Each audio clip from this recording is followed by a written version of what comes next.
Hello guys, welcome back to my channel. I am back again with some previous year questions. I hope आप लोगों की preparation अच्छी चल रही होगी and I also hope कि आपने मेरी प्लेलिस्ट में प्रीवियस ईयर क्वेश्चन की वीडियोस देखी होंगी जो आपके काम आएंगी. So अगर आपने अभी तक नहीं देखे हैं, so I would request you to please go and watch those videos.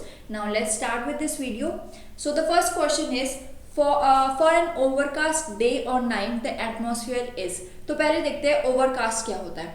Overcast एक मीटरोलॉजिकल कंडीशन होती है जिसमें क्लाउड्स की कवरिंग देखते हैं. जो पूरा स्काई है उसमें क्लाउड की कवरिंग अगर 95% है तो हम उसको ओवरकास्ट बोलते हैं. तो डे और नाइट की अगर ओवरकास्ट की हम बात करें तो अगर डे और नाइट में जो ओवरकास्ट है मतलब 95% जो आपका स्काई है वो क्लाउड से कवर्ड है तो आपका जो एटमॉस्फेयर है इट इज न्यूट्रल. ठीक है, so the atmosphere is neutral. Now the environment lapse rate during day time is govern by. जो एनवायरमेंट लैप्स रेट होता है वो क्या होता है कि जैसे जैसे आप एटमॉस्फेयर में ऊपर जाते हैं तो जो टेम्परेचर है वो डिक्रीज होता रहता है. Average rate of decrease in temperature of normal air with the increase in height it is 6.5 degree Celsius. मतलब हर 1 किलोमीटर पे 6.5 डिग्री सेल्सियस टेम्परेचर कम होता है जैसे जैसे आप हाइट्स पे जाते हैं. आप ट्रोपोस्फियर से जब स्ट्रेटोस्फियर की तरफ जाएंगे तो 6.5 डिग्री सेल्सियस हर 1 किलोमीटर पे कम होगा. तो ये किस किस से अफेक्ट होता है? रेडिएशन, कन्वेक्शन, कंडेंसेशन से भी होता है. और यहाँ पे जो आपका दे रखा है it is affected by wind speed, sunlight and topographical features. जो टोपोग्राफी है उसमें क्या फीचर्स हैं, ठीक है, माउंटेन्स हैं या फॉरेस्ट हैं या किस तरह के फीचर्स हैं वहाँ पे, उससे भी आपका जो इन्वायरमेंट लैप्स रेट है वो अफेक्ट होता है. So the answer here is C. Now the wavelength of UVC radiation it is one of the most frequently asked questions. सबसे ज़्यादा पूछा जाता है UVC का. ठीक है, UVA B इतने नहीं पूछे जाते हैं बट आपका UVC is very much important. So UVC is 200 to 280 nanometres. Last time मैंने आपको ये क्वेश्चन डिस्कस किया था वीडियो में, उसमें आपको 100 to 280 नैनोमीटर्स दिया हुआ था. So that can also be the answer. और 100 से 280 नैनोमीटर्स के बीच में कुछ भी दिया होगा वैल्यू वो उसका आंसर होगा. ठीक है, उसके बाद 240 to 300 या फिर 280 to 300 जो होती है वो UVB की होती है. Then 320 to 400 is of UVA.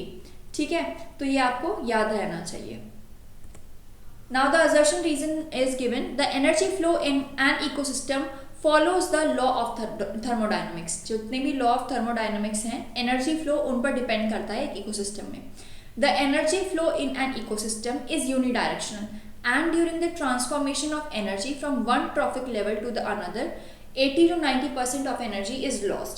ठीक है, तो इसमें आपने अगर पढ़ा होगा तो ट्रॉफिक जो एनर्जी ट्रांसफर है उसमें 10% रूल चलता है कि सिर्फ 10% एनर्जी ही दूसरे ट्रॉफिक लेवल पे जा रही है. अगर 100% स्टार्ट हुई है तो 100% का 10% ही जाएगी दूसरे ट्रॉफिक लेवल पे. ठीक है, मतलब ये इसका 10% रूल होता है. और एनर्जी क्या होती है, हमेशा यूनिडायरेक्शन होती है, एक ही डायरेक्शन में जाती है और मोस्टली वो ऊपर की डायरेक्शन में मतलब ऊपर के ट्रॉफिक लेवल्स में ही जाएगी. इसी वजह से एनर्जी का जो पिरामिड होता है वो हमेशा क्या होता है, स्ट्रेट होता है, अपराइट होता है, कभी भी इन्वर्टेड नहीं होता एनर्जी का पिरामिड. तो यहाँ पे असर्शन जो है और रीज़न जो है वो आपके दोनों ट्रू हैं और जो रीज़न है वो आपके असर्शन को बहुत अच्छे से एक्सप्लेन कर रहा है. So A is the option which is suiting over here. Okay, now यहाँ पे आपको एक मैच द फॉलोइंग दिया गया है जिसमें आपसे कुछ वेजिटेशन डेवलपमेंट पूछे गए हैं और उनका नॉमेनक्लेचर ऑफ सक्सेशन में मतलब सक्सेशंस में उनको क्या नेम दिया गया है ये पूछा है.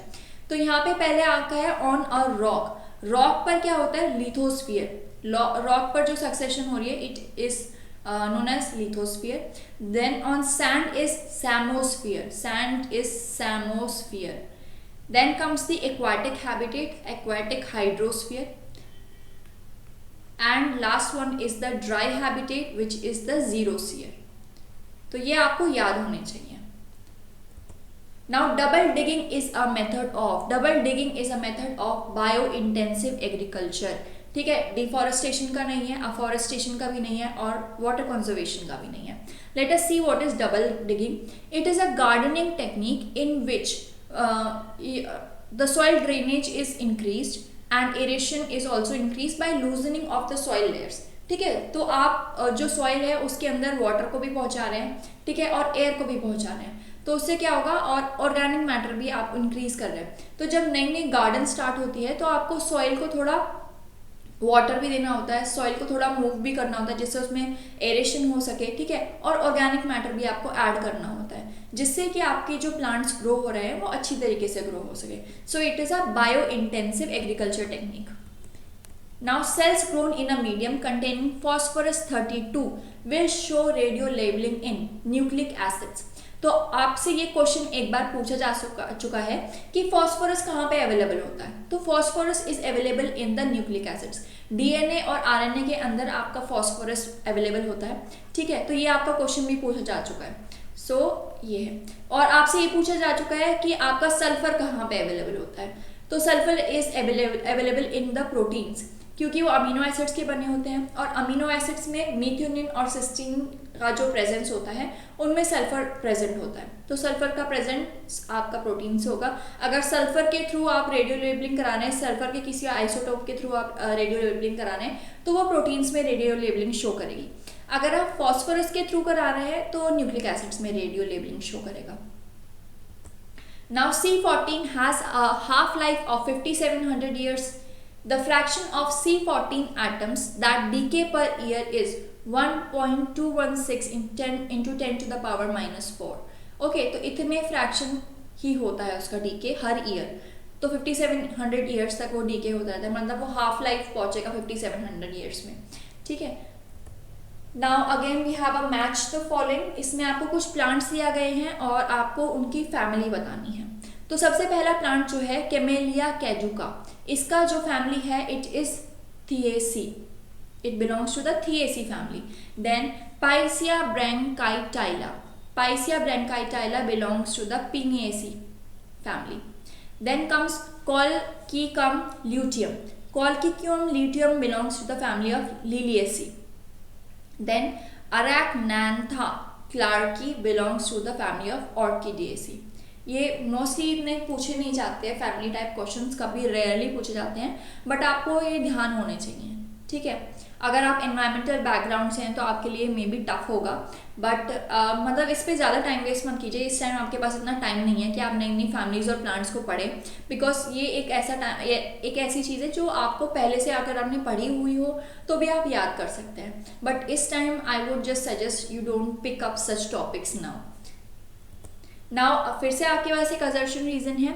Marine biodiversity tends to be highest in the mid latitudes in all oceans and along coast in the western Pacific.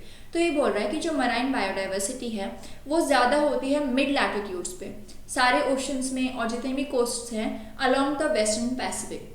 Reason बोल रहा है sea surface temperature along coast in western Pacific is highest, क्योंकि वहाँ पे सी temperature जो है वो highest होता है, ठीक है। तो ये अजर्शन सही बात बोल रहा है। तो अजर्शन जो है ये आपके रीजन को अच्छे से एक्सप्लेन कर रहा, जो आपका रीजन है वो आपके अजर्शन को अच्छे से एक्सप्लेन कर रहा है यहाँ पे, कि क्योंकि सी टेम्परेचर जो होता है along the coast in western Pacific is very high, not very high मतलब इट्स द हाईएस्ट, जिसकी वजह से जो मराइन बायोडाइवर्सिटी है वो भी हाई होती है, क्योंकि वो उसके लिए वो फेवरेबल रहता है।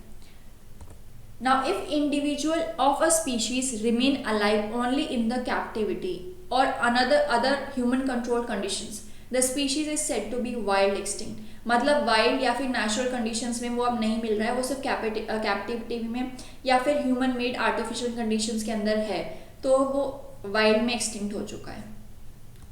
So that's all for today. I hope you have liked my video. If you have liked my video and अगर आपको मेरे efforts अच्छे लग रहे हैं तो please subscribe to my channel and please share it with your friends। and अगर आपको कोई doubts है, अगर आपको कहीं भी कोई query है, you can always mention in the comment box or you can email me at my email ID which is biology@gmail.com। I will also be mentioning that in my description box। So thank you very much for watching and keep preparing। okay, time बहुत कम है।